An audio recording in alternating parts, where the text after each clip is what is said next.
ಈ ಸಿಬಿಲ್ ರಿಪೋರ್ಟ್ ನೋಡಿ, 734 ಸ್ಕೋರ್ ಇದೆ. ನಿಮ್ಗೇನು ಅನಿಸುತ್ತೆ? ಇವರು ಬ್ಯಾಂಕ್ ಲೋನ್ಗೆ ಹೋದರೆ, ಹೋಮ್ ಲೋನ್ ಕೇಳಿದರೆ ಇವರಿಗೆ ಬ್ಯಾಂಕ್ನವ್ರು ಕೊಡ್ತಾರಾ ಕೊಡಲ್ವಾ? ಡೆಫಿನೆಟ್ಲಿ 730 ಇದೆ, ಕೊಡಲೇಬೇಕಲ್ಲ ಅಂತ ಅನಿಸುತ್ತೆ. ಆದರೆ ಬ್ಯಾಂಕಿನವರು ಇವರ ಲೋನನ್ನು ರಿಜೆಕ್ಟ್ ಮಾಡ್ತಾರೆ. ಕಾರಣ ಏನು? ಬ್ಯಾಂಕ್ನವರು ಸಿಬಿಲ್ನ ಹೇಗೆ ನೋಡ್ತಾರೆ ಅನ್ನೋದನ್ನು ನೀವು ತಿಳ್ಕೊಳ್ಬೇಕಾದ್ರೆ ನೀವು ನನ್ನ ಜೊತೆ ವಿಡಿಯೋ ಎಂಡ್ ತನಕ ಇರಬೇಕಾಗುತ್ತೆ. ಹಾಗಾದರೆ ತಡ ಮಾಡದೆ ಸ್ಟಾರ್ಟ್ ಮಾಡುವ. ರೀಸೆಂಟ್ಲಿ ನನ್ನ ಕ್ಲೈಂಟ್ ಒಬ್ಬರು ಹೋಮ್ ಲೋನ್ ಬೇಕಂತ ನಮ್ಮ ಹತ್ರ ಬಂದಿದ್ದರು. 30 ಲಕ್ಷ ಹೋಮ್ ಲೋನ್ ಬೇಕಂತ ಬಂದಿದ್ದರು. ಇನಿಷಿಯಲಿ ನಾವು ಸಿಬಿಲನ್ನು ಮೊದಲು ನೋಡ್ತೇವೆ. ಸಿಬಿಲ್ ನೋಡಿದಾಗ ಸ್ಕೋರ್ ಇತ್ತು 734. ವಾವ್, ವೆರಿ ಗುಡ್ ಅಂತ ನಾವು ನೋಡಿದ್ವಿ. ಆದರೆ ಸಿಬಿಲ್ ಸ್ಕೋರ್ ಜೊತೆಗೆ ಬ್ಯಾಂಕ್ನವರು ಸಿಬಿಲ್ ಹಿಸ್ಟ್ರಿ, ಕ್ರೆಡಿಟ್ ಹಿಸ್ಟ್ರಿನ ಕೂಡ ನೋಡ್ತಾರೆ. ಕ್ರೆಡಿಟ್ ಹಿಸ್ಟ್ರಿ ನೋಡ್ಲಿಕ್ಕೆ ಹೋದಾಗ ನಮಗೆ ಕಂಡಿರೋ ಪಾಯಿಂಟ್ಸ್ ಏನಪ್ಪ ಅಂತ ಹೇಳಿದ್ರೆ, ಈ ರೀಸನ್ನಿಂದ ಅವರಿಗೆ ಬ್ಯಾಂಕ್ ಲೋನ್ ರಿಜೆಕ್ಟ್ ಆಗಿತ್ತು. ರೀಸನ್ ಏನಪ್ಪ ಅಂತ ಹೇಳಿದರೆ ನೋಡಿ, ಈ ಸಿಬಿಲಲ್ಲಿ ನೋಡಿ, ಇವರು ಏನು ಮಾಡಿದ್ದಾರೆ, 2016ರಲ್ಲಿ 1 ಲಕ್ಷ ಕನ್ಸ್ಯೂಮರ್ ಲೋನನ್ನು ತಗೊಂಡಿದ್ದಾರೆ. ಓಕೆ, ಅಲ್ಲಿ ನೋಡಿ ಕರೆಂಟ್ ಬ್ಯಾಲೆನ್ಸ್ ಇದೆ ನೋಡಿ 29,706. ಓವರ್ ಡ್ಯೂ ಏನಿದೆ 53,462 ಆಗಿದೆ. ನೋಡಿ, 2018ರಲ್ಲಿ ಡಿಸೆಂಬರ್ ತಿಂಗಳಲ್ಲಿ ಇವರು ಏನು ಮಾಡಿದ್ದಾರೆ, ಲೋನನ್ನು ಕಟ್ಟಲಿಲ್ಲ. ಅಂದರೆ SUB ಸಬ್ ಅಂತ ಇದೆ. ಸಬ್ ಅಂತ ಹೇಳಿದರೆ NPA ಅಂತ. NPA ಅಂತ ಹೇಳಿದರೆ ಒಂದು ತಿಂಗಳ EMIನ 90 ದಿನಕ್ಕಿಂತ ಜಾಸ್ತಿ ನೀವು ಕಟ್ಟಲಿಲ್ಲ ಅಂದರೆ ಒಂದು EMIನ 90 ದಿನ ಆದರೂ ನೀವು ಕಟ್ಟಲಿಲ್ಲ ಅಂತ ಹೇಳಿದ್ರೆ ಆ ಅಕೌಂಟ್ ಏನಾಗುತ್ತೆ, ಸಬ್ ಸ್ಟ್ಯಾಂಡರ್ಡ್ ಆಗಿ ಹೋಗುತ್ತೆ. ಅದಕ್ಕೆ NPA ಅಂತೇಳಿ ಹೇಳ್ತಾರೆ. ಇದನ್ನು ಬ್ಯಾಂಕಿಂಗ್ ಲ್ಯಾಂಗ್ವೇಜಲ್ಲಿ ಹೇಳೋದು ಅಂತ ಹೇಳಿದ್ರೆ DPD ಅಂತ ಹೇಳ್ತಾರೆ. ಈ DPD ಅನ್ನೋದು ಏನಿದೆ, ಇದು ಸಿಬಿಲ್ ಸ್ಕೋರ್ ಏನಿದೆ ಅದಕ್ಕಿಂತ ಪವರ್ಫುಲ್ ಟೂಲ್ ಬ್ಯಾಂಕ್ಗೆ. ಅಂದರೆ ಒಂದು ತಿಂಗಳ EMIನ ಇವರು ಎಲ್ಲಿ ತನಕ ಕಟ್ಟಲಿಲ್ಲ ಅಂತ ನೋಡ್ತಾರೆ.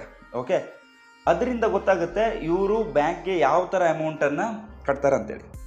ಓಕೆ, 2019ರಲ್ಲಿ ನೆಕ್ಸ್ಟ್ ಮಂತ್ ಏನಾಯಿತು, ಇವರು ಕರೆಕ್ಟ್ ಕಟ್ಟಿದರು. ಓಕೆ, 2 ತಿಂಗಳು ಕರೆಕ್ಟ್ ಕಟ್ಟಿದ್ದಾರೆ. ಓಕೆ, ಅದರ ನಂತರ ಮತ್ತೆ ಮಾರ್ಚಲ್ಲಿ 59 ದಿನ ಡಿಲೇ ಆಯಿತು. ಹಾಗೆ ನೆಕ್ಸ್ಟ್ ಮಂತ್ 89 ಆಯಿತು.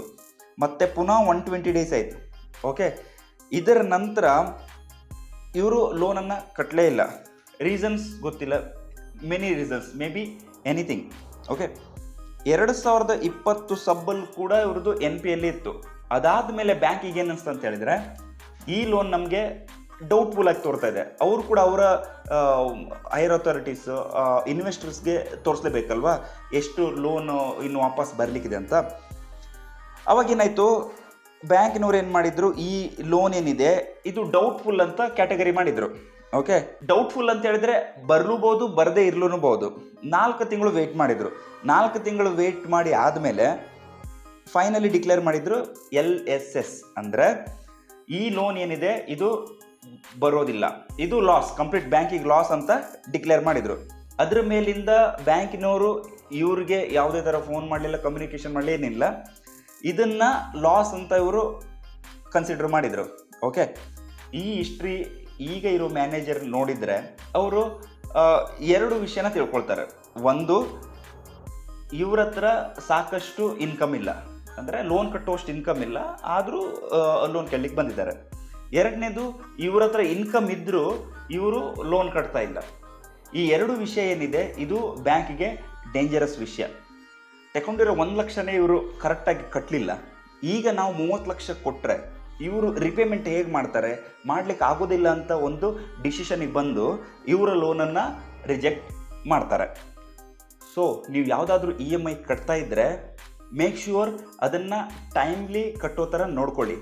ಯಾವುದೇ ಕೆಲಸದ ಬ್ಯುಸಿ ಇರ್ಬೋದು, ಏನೇ ತೊಂದರೆ ಆಗಿರ್ಬೋದು, ಆ ಥರ ಏನಾದರೂ ಬ್ಯುಸಿ ಶೆಡ್ಯೂಲ್ ಇದ್ದರೆ ಗೂಗಲ್ ರಿಮೈಂಡರ್ಸ್ ಇಟ್ಕೊಂಡು ಆ ಲೋನನ್ನು ಸರಿಯಾಗಿ ಪೇಮೆಂಟ್ ಮಾಡ್ತಾ ಹೋಗಿ. ನೋಡಿ, ಒಂದು ಸಲ ಈ DPD ಬಂತಂತ ಹೇಳಿದರೆ ಮಿನಿಮಮ್ 10 ಇಯರ್ಸ್, 10 ವರ್ಷ ತನಕ ಈ DPD ಇದ್ದೇ ಇರುತ್ತೆ.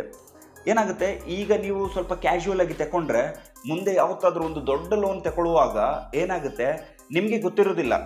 ಆವಾಗ ಆ ಪ್ರೆಸೆಂಟ್ ಮ್ಯಾನೇಜರ್ ಇದನ್ನೇ ನೋಡ್ತಾರಲ್ವಾ, DPD ಇದ್ದರೆ ಕೇಳ್ತಾರೆ ಯಾಕಾಯಿತು ಏನಂತ. ಆವಾಗ ನಿಮಗೆ ಆನ್ಸರ್ ಕೊಡ್ಲಿಕ್ಕೆ ತುಂಬ ಕಷ್ಟ ಆಗುತ್ತೆ. ಯಾಕಂತ ಹೇಳಿದ್ರೆ ತುಂಬ ಮುಂದೆ ಹೋಗಿ ಆದಮೇಲೆ ನಮಗೆ ಕೆಲವು ಸಲ ನೆನಪು ಇರೋದಿಲ್ಲ. ಅದಕ್ಕೋಸ್ಕರ ಮತ್ತೆ ಪೇಯಿಂಗ್ EMI ರೆಗ್ಯುಲರ್ಲಿ ಒಂದು ರಿಲೇಷನ್ಶಿಪ್ ಬಿಲ್ಡ್ ಮಾಡುತ್ತೆ. ಈ ಒಂದು ವಿಷಯ ನೀವು ತಲೆಯಲ್ಲಿ ಇಟ್ಕೊಂಡ್ರೆ ಡೆಫಿನೆಟ್ಲಿ ಮುಂದೆ ಲೋನ್ ಸಿಗಲಿಕ್ಕೆ ಏನೇ ಕಷ್ಟ ಬರೋದಿಲ್ಲ. ಇಷ್ಟು ಹೇಳ್ತಾ ಈ ವಿಡಿಯೋನ ಇಲ್ಲಿಗೆ ಎಂಡ್ ಮಾಡ್ತಾ ಇದ್ದೇನೆ. ಹಾಗೆ ರೀಸೆಂಟ್ಲಿ ನಮ್ಮ ಚಾನಲ್ 2000 ಸಬ್ಸ್ಕ್ರೈಬರನ್ನು ದಾಟಿದೆ. ಅದಕ್ಕೆ ನಿಮ್ಗೆಲ್ರಿಗೂ ಥ್ಯಾಂಕ್ ಯು.